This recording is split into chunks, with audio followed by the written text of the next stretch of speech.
Hi there, Lindsay here, the Frugal Crafter, and today for What's on Your Work Desk Wednesday, I want to show you a revamp of this area. Now, what I have going on here is kind of the setup that I've had more or less for a couple of years. I have all my unmounted stamps and binders, I have the shelf here, and I have my printer's trays with small sentiment stamps on top. Now, the problem I have with this is that, if you notice, this shelf is sitting on the binders. It's not really structurally sound. It's eventually going to damage my binders, so I really want to get away from that. I have this old cassette deck, wooden cassette holder here holding some of my odd ink pads, and on the other side of this bulletin board is actually a pinball machine, and when my kids tilt it, the bulletin board falls down. Not exactly structurally sound, and I think that if I put one shelf across, I'll have ample room for my binders to be underneath it, and I could bring this down a little bit lower. You can't really see in the video, but I've got pipes up above there that are just barely grazing these printer's racks, so I really want to have them a little bit lower so I can reach everything and that I'm not coming too close to those pipes. So I've got a couple outlets that I have to take in consideration. But I think that we can do a workable shelf here. I went to Lowe's, I got 3 cinder blocks. I'm ready to go. My first step is just to clear all this off, and I'm going to show you what I come up with for a shelf. So check it out. Okay, it is cleared off. It's surprising how much crap you can accumulate on your work desk when you just kind of let it pile up. I'm going to build a shelf. So here's what I did. Here's what I'm doing. I found these cool cinder blocks at the lumber yard, and they are about 4 inches by 16 inches high by 8 inches deep. So they're half as wide as a traditional cinder block. Since this is half as wide, I'm going to have a little more space on my shelf. And I'm going to put one of these at each end of my hollow core door. I've had this hollow core door for probably about 7 years as my bench, and I've never even flipped it, but look how straight it is still. These are extremely strong products to use when you are thinking about making desks, modular furniture and whatnot. I really can't stress it enough. I happen to have these because I took all of the closet doors off of the doors in the bedrooms, and I put curtains. I'm out of breath because they're kind of heavy. And I saved the doors because they make great work surfaces. All the work surfaces in my craft room are the hollow core doors that I recycled. So they're great. If you happen to have some in your house that you're replacing, keep them if you have room to store them, because they will be handy. They will come in useful. And I'm going to pull it, I have it about 2 inches from the wall because I know that my shelf is going to rest on there, and I want the front of my shelf flush with this because it's going to rest against the wall.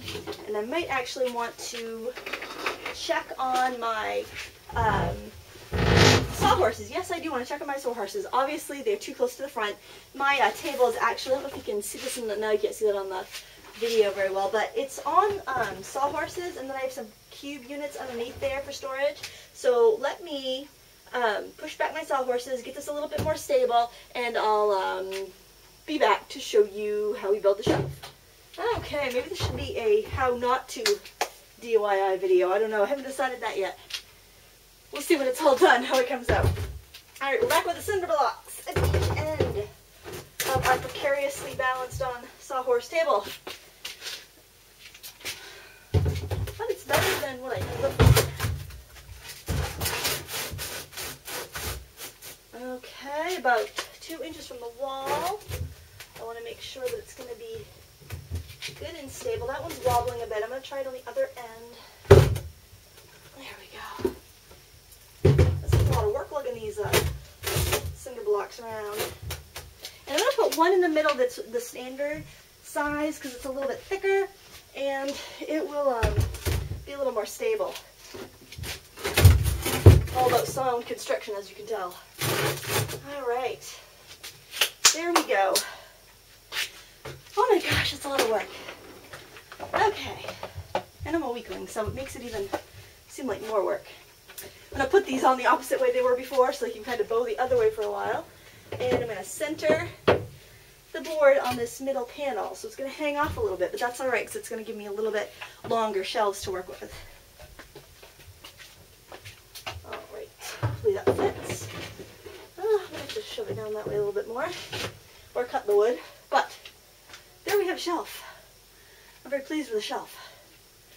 Yeah, I'm going to try to move this down a little bit. I am certainly making use of every inch of space that I have here. All right, yeah, it's pretty sturdy too. Yeah, that's going to work. Okay, so I have an 8-foot long shelf above my work table. Obviously, I'm not going to be able to use too much over there. I'm not going to put anything over there that I need to grab regularly. But I've got a lot of room for my binders under here. So what I'm going to do is put everything back and show you how it all turned out, okay? Here you see I did it. I finished my project. It is organized and clean and lovely, and I can reach everything that's important anyway. The top of my printer's racks do not graze the hot water pipes running above, which is really nice. I've got my pens within reach. I have all my binders with stamps all on my workbench, and there's plenty of space above them. The shelf is no longer resting on the binder spines themselves, so my binders will last a lot longer. I have my often used tools, really handy right there. I've got my little Silpat nonstick mat I like to stamp on. And I replaced the, I'm going to see if I can set my camera down and show you in the drawers. I replaced my, whatchamacallit, this thing right here. Can you see that? I replaced my cassette rack with this set of drawers. You might have remembered on my original shoddy shelves, I actually had these crates with some lumber on top. Acting as my one of my shelf supports. So since I had those freed up, I actually took them out, and I decided that I would put my ink pads that were on the crate that was in the CD, or cassette tape rather, holder, and I put them here in this box. I actually weeded through and I got rid of a lot of my dye-based pads, so this is what I have left for my dye-based pads. And I can still rifle through them pretty easily and find what I want. Since I mainly use my Stampin' Up! Ink for when I need dye ink, it's up here in this little foam core container, I didn't really need all the other dye-based pads that I had. Here's my pigment ink. This is mostly what I had on that rack. So I gave all those other dye-based pads to my kids because they will use it up and it won't be in my way.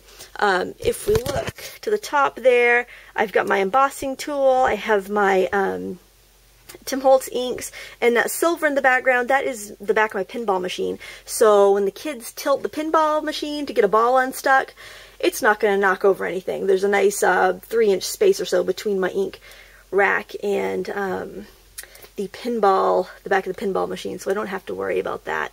I really like that I was able to use my printer's trays and be able to see everything. That's really handy, and my pens and pencils are right within reach. I didn't want them so high that I couldn't reach them, so there you have it. I'm done organizing. I hope you enjoyed it. I hope it gives you some ideas on how you can inexpensively make yourself a nice crafting work desk. And all it takes is a couple sawhorses, a hollow core door, a couple cinder blocks, and a couple pieces of wood. It's very, very easy, folks. Oh, by the way, if you want to know how I organize my stamps and the binders, I do have a video on that. Just go to the Frugal Crafter's YouTube channel and look for the stamp organization video. Thanks so much for watching, and until next time, happy crafting!